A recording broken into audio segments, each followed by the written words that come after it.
Good evening and welcome to The Way It Is Naturally. I'm Perry Larrabee, your host, and tonight we are going to talk about abs and calves, the mystery muscle, mystery as far as how to train them properly. Back in a moment.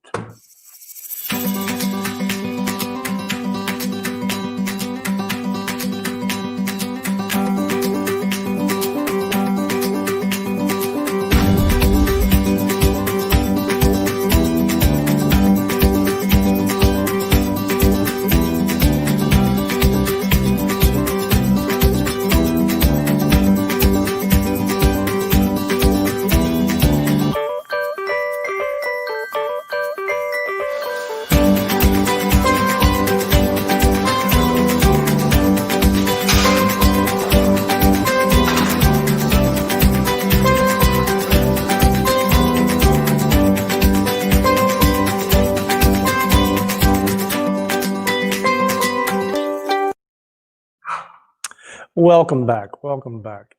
Anyways, how do we want to start off the show? Okay, we're dealing with abs and calves, and we're going to talk about the muscles in general, and then we're going to talk about things that you maybe should do and shouldn't do. Some of the problems dealing with dealing with your abs and calves in the gym, and a lot of misinformation on how to train them properly. They are definitely a different type of muscle group, and even though they are different, they still have the same composition as any other muscle. Before I get any further along, I am back up and running as far as my audio. For anybody that watched the last broadcast, found out that I had moments before going on air, I managed to drop my portable mic down the toilet. That was $300 that I only had for 2 weeks.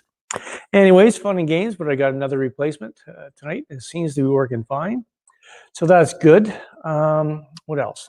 Let's just start off with, I think we'll deal with abdominals first. You know, for a lot of people, the reason why I say that is because of all the questions asked in most of the Facebooks that I go into, abdominals, like they dominate the conversation all the time. And it's not even necessarily people want to know how to develop great abdominals, you know, for show condition at all. It's all about people just wanting to look good, and you know, so their motivation is a little bit different. I think that type of motivation eventually will wear off, especially a lot of what I notice is from the youthful group. Youthful group followed by the ladies. I'm not quite sure I understand where the ladies see the draw in you know, male abdominal development, but in themselves, a lot of them are starting to develop thickened waistlines, and it's not super attractive to most people, but you know, to each his own. Yeah, if that's what you like. Keep in mind that if you're a natural lifter, on a woman, that's almost impossible to develop. So when you see an extra thick set of abdominals on a female, guarantee she's using something.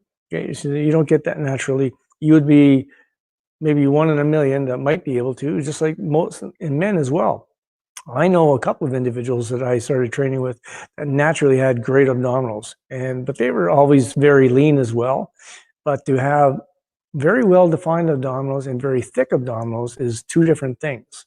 Very thick abdominals is not a natural state, and it still is usually a product of some type of pharmaceuticals. But let's just talk about, you know, the muscle itself. Muscle itself is a very showy muscle, and it, you know, not only does it have the, you know, the job of, you know, just being visually pleasing, it's also, you know, having a strong midsection, a strong core is very good. You know, it adds for stability in many exercises. You know, adds to your strength. I mean, if you have a strong core, I mean, you can get, you know, it's a very needed quality in when you're doing things like bent over rowing and squatting in particular. You know, if you have a very weak midsection, you're not going to feel as confident getting under a heavy bar, for example, when you squat, if your midsection is not feeling, you know, strong. So developing a strong midsection is a good thing. How we go about it is a whole other matter. You also realize that when we're dealing with abdominals, people tend to think that, you know, you either need to require lots of weight, or you need to do an incredible amount of repetitions, neither of which is true. Many people will agree that no matter what you have for abdominal development, if you are carrying a substantial layer of fat, you will never see it. That's the reality. Okay, you will never see it. You have to be down to it. And there's no use talking about specific numbers because specific numbers mean nothing. It's what that number is on you.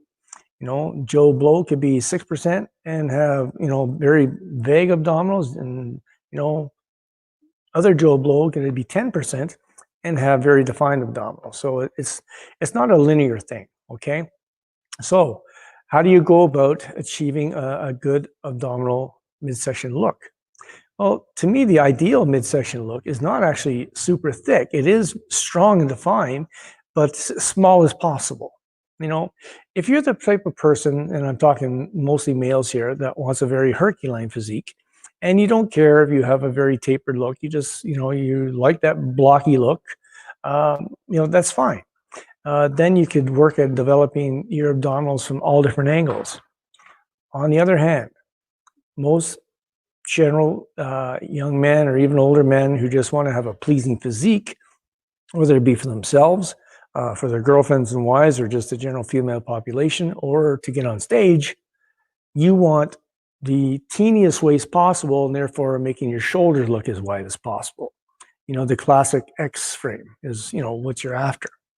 So what do you do to achieve that? Well, one of the things you don't do is you don't necessarily work your oblique muscles. And for those people that are not aware of that, the oblique muscles are basically, if you accumulate way too much fat, where you see your love handles on the side, those are where your oblique muscles go.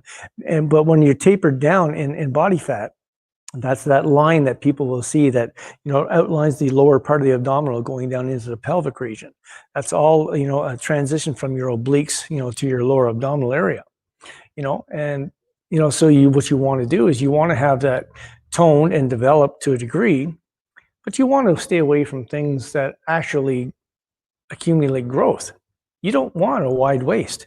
And if you develop your obliques, the more you develop your obliques, the wider your body, your waist gets, and therefore the more straight your physique looks.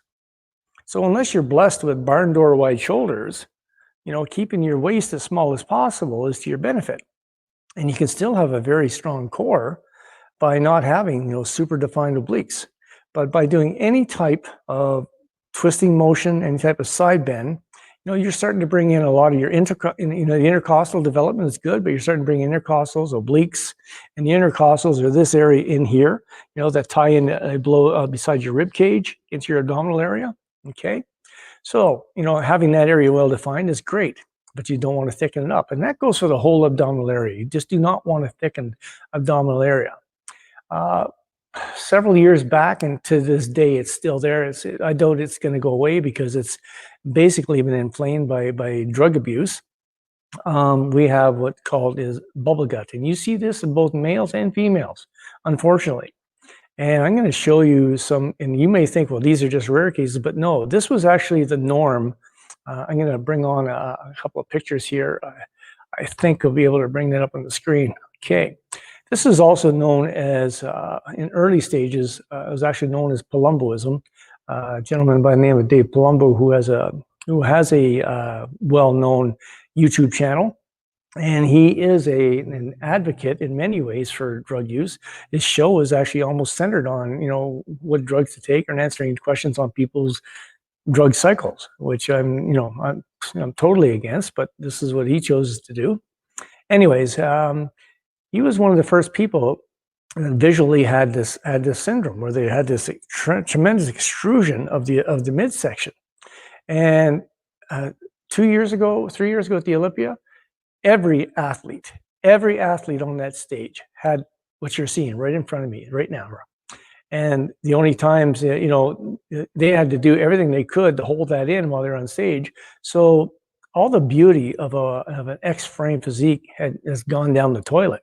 And to this day, it's pretty much gone down the toilet. It's only being resurfaced now in classic physique, but even in classic physique, you can see some extended abdomens, certainly not as much and certainly not to that degree. So what is that caused by? Well, it's partly caused by abdominal development, but that's very minor amount. You also understand, not only when you develop your abdominals are you developing that outer layer, you have layers of underneath that abdominal wall that are getting thickened. And this is what's happening. Some of the drug concoctions that they're taking, and some of the culprits that have been, called out, but not necessarily explained 100%. But the growth hormone in combination with insulin, which is just craziness to be taken in the first place, has been kind of labeled as the culprit. So I don't know if it was the amounts they're taking or combinations of that with certain other drugs or whatever, but slowly you're starting to see a reversal of that to a degree. You're never going to see, a really, really tiny midsection, because that's kind of gone the way of the dinosaur, because we've decided that we want 270-pound behemoths on stage winning the Olympia. And it's very rare, other than, well, Sean Roden a couple of years ago actually had a very nice physique. And, he was, couldn't be, he could be defined as having more of an X frame, but that is very rare. All the major players now have a tremendous amount of carrying, a tremendous amount of muscle mass on their frame. And with that, a very blocky physique. And it's not all that attractive. And I can tell you one thing, that once they get off their cycles, or once they get out of their show prep, their physiques do not look appealing whatsoever. They just look like big, blocky bodies, fair amount of muscle still underneath, but covered in a fair amount of off-season fat, and then the wide waist. So you have to make a choice. So what do you do to develop a midsection? And, how do you train? How often do you train it? What type of reps? What type of sets?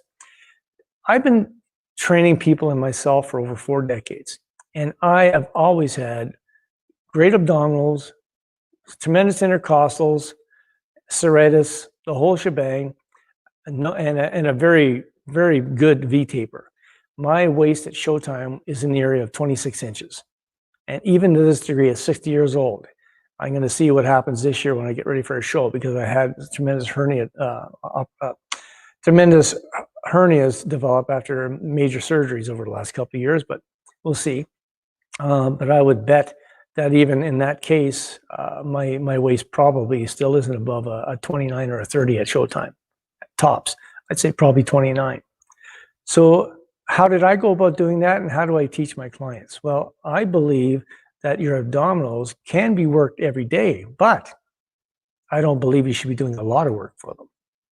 I believe that you should be actually hitting them with maybe 2 or 3 trisets. Do something for your lower abdominals, do something for your upper abdominals. Do some type of crunch for an all over contraction, and do 1 or 2 rounds of that in the area of anywhere from 10 to 20 repetitions per set per exercise, and that's it. That will give you a nice tight midsection. It'll give you a nice amount of development in the abdominal area, make it very strong, but won't make it super thick. You avoid the oblique development, so you don't get the blockiness, okay? And you don't build up too much in the underwall, of course, of your physique as well. So, and I think for the biggest part, if most people would just focus on that, they'd be doing a lot better. You got to remember, something like your abdominals and like calves, like we're going to get into, is a part of your body that is used so much just on a regular day-to-day basis, right? So you kind of have to look at it a little differently. Any other muscle group I might be telling you to, use some higher weights and some lower repetitions. But in the case of abdominals, because you don't want super thick development, I definitely vote against it. And, I've seen winners, and, let me tell you one thing. If you go to a show and you have a lineup of 20 guys, I'm just using men because this is what I relate to, 20 men step on stage, and you have, half of those, or let's say a few of those guys with, tremendous X frames, meaning small waist, decently wide shoulders. And then the rest are, your typical, bodybuilder with, decently wide shoulders, but they have that thickened waist, blocky look. I guarantee you that people will notice those X frames first, by far. Then from there, it comes down to, who has the best overall development. There's lots more that comes into it. We all know that, right? Chest shots, tricep shots, back shots, la-di-da-di-da, and the list goes on. But, as a both just a physique enthusiast, a person that just wants to look good and feel good about themselves, aim for that X-frame look. Aim for that, that classic physique look. Make your shoulders as wide as possible, make your waist as narrow as possible. Develop your midsection, but don't go crazy on it. And I don't even believe you have to train it every day. I'm just saying you can, because I'm not having you ever train to failure. I'm not having you I don't believe you need to do sit-ups with weights. I don't need to think, when you do leg raises, like you could be doing, for example, these are numerous exercises that you do for your abdominals. You can do leg raises of various sorts. You can be on a set of bars for doing dips in reverse, okay, and just doing pull-ups or straight leg, L-sits. You can be doing, the same type of leg raise, but on flat benches. You can do that on a flat or an incline. Upper abdominals, you can be doing, a type of Roman chair sit-up. You can do obviously incline sit-ups of varying degrees, for all the way from flat to as high as you can go for extra resistance. But keep in mind, extra resistance is just like extra weight. Keep it moderate, okay? Just keep it under tension. And like I said, with the workout that you do, and if you want to diet down, your abdominals will show. Okay, eventually they will show. Okay, then you can finish off with anything like just crunches across a bench. You can do cable crunches, which is my favorite. I'll finish this part off by telling you my all-around abdominal workout is every day. I only do I only train 3 days a week. I do a little bit of cardio right now, because I'm trying to attain something a little bit different. It's not a tremendous amount of cardio, and it's not super hard cardio. So I train Monday, Wednesday, Friday on a 3-day split. On those 3 days, I do my abdominals. I do one round of incline sit-ups, one round of flat bench leg raises, and one round of cable crunches. That is it. And when I do my cardio day, which is Tuesday and Thursday, I go in there and I do 2 rounds of that, and I'm never more than 15 repetitions. 12 to 15, that's it. But I do it nonstop. So I work for speed, mental focus. That's how I attack that. And I have a tremendous tight feeling in my stomach. My body fat levels are always, well, you can tell. I mean, I don't look all that large in my clothes, because I have a very small joint structure, and I keep myself at a fairly reasonable body fat level year round. Okay, and it's very, very effective.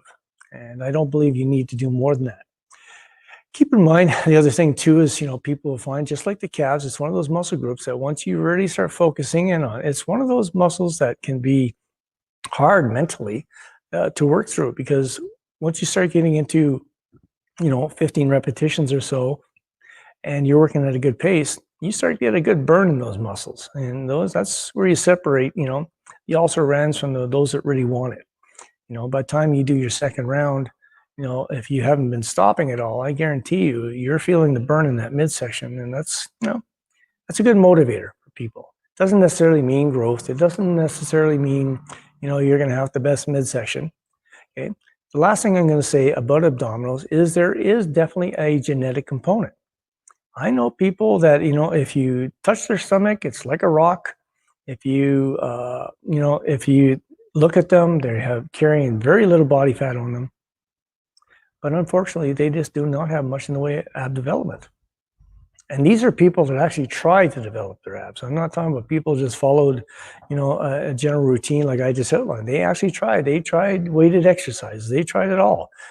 Some people, just like we're going to have a discussion about calves, and it can apply to any muscle group, some people just have a hard time having the six-pack look ever be visible. I think anybody with the right amount of dieting and some good hard work put in can have some level of seeing that. And thankfully, the percentage of people who have dieted down and do train religiously, they do show their abdominals. So that group is very small, but it just happens to be there. So if you're one of those people, take heart. There's people that have won the Olympia with next to no muscle development in their or muscle showing in their abdominal area. So it's not that you can't compete. It's not that you can't look good in your clothes or look good at the beach. Some people just don't have an abdominal 6-pack or 4-pack or 8-pack, whatever you have, right? So take heart, go at it like I said. Stay away from side movements, limit your twisting movements, don't do weighted exercises, and work at a fast pace. And if you choose to do it every day, that's fine, but keep the sets and the repetitions reasonable. Okay? Just give me a second here and take a little sip. Okay, so let's talk about calves. It's funny in the Facebook groups, or I don't hear a whole lot of conversation about calves, and that's probably because it's probably one of the least favorite muscle groups to work. There are so many people, not just in the general population, but even at the competitive stage, that get on stage and have little to no calf development. So why is that? Well, there is partly a genetic component, okay? The other part is a lot of people just don't put in the effort. And some of them actually put in too much effort. I want to put that in context though. They are told that they have to do, because their body, works their calves every day, just walking around, Yeah, you're right. So they think that you have to do an extraordinary amount of extra work in order to make them grow. Well, I believe contrary to that. Actually, it's one of those muscle groups where I do believe if you're having a problem developing them, you need to go as heavy as possible, controlled, and lower repetitions. And you shouldn't be working that muscle group anything different than your quads, your hamstrings, chest, back, shoulders, arms, doesn't matter. They do not get any other extra attention that your other body parts would not get. And for those that are blessed with them, I would still train them. I would just train them less. Okay? Because, as bizarre as that sounds, if you're blessed with genetics in one area, which many people are, some people can build legs just by looking at them. Some people arms in it, but some people who have those gifts turn around, and because they're now their favorite group, they train them and they become even more out of proportion, which looks terrible, especially if you actually want to be a stage competitor. If you just want to be, Joe Blow and put on your tight t-shirt and go to the bar, well, that's okay. But if you actually want to have a balanced physique, then no, that's not a good thing. So how do you go about dealing with calves? Well, let's say a few more things about genetics. Okay, genetics, if you went back 10, 15 years, let's say 15 years, because roughly at some point in the 90s, late 90s to early 2000s, the drug scene really changed. And I bring that up because prior to that, it was very, one of the common things you would see in many shows is a lot of the black competitors would not have very good calf development. And back in the early days, it was almost always pointed out in those people. Serge Dubray, Bill Grant, even Robbie Robinson, never known for having calves. Tremendous everything else, but no calves whatsoever. Okay? So what's happened since then? Well, certain drugs that's now on the market causes everything to grow. As well, now they're getting into products which actually they use for site enhancement, meaning they're doing injections right into these body parts that are lacking. So that's another thing that's happening. And right up to and including implants. This is a reality, folks. So, to get around that genetic deficit for some people, that's the extent that they're willing to go, right? Which is a sad thing, but, I try not to harp too much on this channel, other than if we're dealing specifically about a drug situation, because I always take a lot of heat from it. And, but, you can deny it all you want. I've seen it all in 4 decades, and most of the people that are debating me haven't even been in the gym for 5 years. So, can they be developed? I think anybody can develop calves. It's a hard mental group to do because calves, once you start working them, they really burn. They're a real mental muscle to work, because after you've done, I, I, I get a burn, but it's not a major factor for me because I literally keep my reps in the 6 to 8 rep range for calves. That is it. And I train them once a week, and I train them same way. As a matter of fact, at this point, I only do 2 sets of calf work, and I've always had good calves. They're slightly higher than I'd like them, but once again, that's genetics, right? I can't change the location of the insertions, but my calf development has always been great, and my body fat levels are so low that my calves are very well defined. My outer calf is extremely well defined. So I believe, and I teach my clients this, that heavyweight, low repetitions. Once again, you don't train that body part any more than you would for your biceps, your quads, your back, your chest. Same thing, same mental effort, same focus, same everything. What are some of the exercises you can do? Well, there's, because it's such a simple movement, there's a lot of different ways to do it, but the movement itself doesn't vary very much, okay? You can get on a standing calf machine, You can get on a block on a Smith machine. You can use a 45-degree leg press, or even a vertical or horizontal leg press, right? Then you can get on a seated calf machine, and they come in all forms, right from a straight bar type of setup all to, leverage type of seated calf machines. For the biggest part of my career, I built my calves, did all my work on standing calf machines and on a, finish off with donkey raises. And I would do, if I had a hold of it, I would do a machine which almost was straight across for seated calves. I do not like the leverage machines whatsoever. I don't think they're well designed. Working on my own design, I'm hoping to come up with that this year. Something that feels better, the mechanics are better. I don't know what it is, but seated calves on a leverage machine is very tricky to make it effective. At least I found for myself. So I'd like to work that out. Those are exercises you can do. People who put it down don't realize that something like a donkey raise is actually a very effective exercise. But once again, you don't want to be doing. Let's face it. If you just got on a block and started doing donkey raises or something, you could probably do 50, 60 reps. You don't want to do that. But if it's used as a finishing off movement, then it's a whole different thing. So I would do, I would pre-exhaust them and then literally go right into a donkey raise. If I have somebody around, or even 2 people around, put them right as low as I can on my hips and on a block and finish them up. There's other ways to do it. Nautilus has a machine that uses a belt that mimics a donkey calf raise. So there are lots of ways to do it. Once again, you don't need to do it any more than any other body part. Once a week is more than sufficient.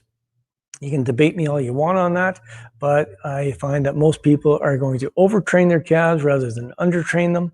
That's a hard concept for anybody in the bodybuilding industry, especially new people coming in or older people that have been taught by people that have just been hanging around the gyms far too long and really haven't had a whole lot of development their whole time in there, unless they're taking drugs. Find somebody, if you can find somebody, lucky enough to find somebody in your area like myself who's been put in decades of hard training and actually has a good physique and continues to do it, that's who you want to approach. And I guarantee you, very few, if any, of them will ever tell you to do high repetitions on your calves, and that's how they got them to where they are. If you're one of those people who genetically, are limited, it just might be a fact that you have to accept that, but it doesn't mean you have to accept no development. It means you just have to go out there and work a lot harder. Challenge that weight. Don't give up, don't cower in the face of a heavy weight. You want to get on that thing and pound it out as much as you can, right? So anyways, with that said, I hope this has been informative for people. Once again, we're moving towards doing some actual video demonstration inside these broadcasts. That'll be coming very soon. It was supposed to happen this week, but maybe I can get out to do some videoing this weekend, get that done. What else? If you could stop by, Bullfist Training on YouTube, that would be just wonderful. And do me a favor and subscribe to the channel. like the videos, support the natural movement. Even if you're not a natural lifter, you know what? Uh, Even though we're not going to agree with, how you're going about doing your training, I don't not necessarily want to make this a war against individuals. It's more against, the mentality, and that's all it is. So go out there and do the best you can. For those that are just trying to gain a little weight or lose a little weight, you know, develop a nice physique. That is so easy to do. It's so easy to do, but it's not quick to do. That's the other question in the Facebook channels, how can I do this quickly? How can I gain this quickly? There's so much of that out there. You can't do it quickly. And then you get the vultures out there say, well, this will do it, subscribe to this or do this stuff there, take this stuff that I have, I mean, they're all a bunch of people selling witches potions and snake oil. So nothing comes easy, nothing comes fast. But if you do it naturally and you persevere and you dedicate yourself, you can get there. I guarantee you can get there, okay? Anyways, I'm Perry Larrabee. This has been The Way It Is Naturally. Signing off. I hope everybody is doing well in COVID times here. Take care of yourself and God bless.